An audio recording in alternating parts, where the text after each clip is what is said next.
কত কষ্ট করে তুমি করলা সাধের বাড়ি,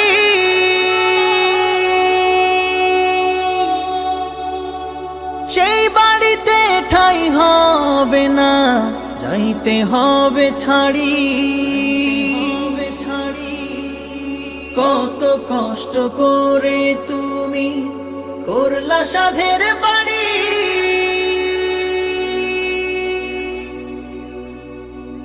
সেই বাড়িতে ঠাঁই হবে না, যাইতে হবে ছাড়ি। মোহ মায়ার টানে তুমি রবের বিধান ভুইল না, মোহ মায়ার টানে তুমি রবের বিধান ভুইল না। যাদের জন্য করলা কামাই, মরলে তারা চিনবেন।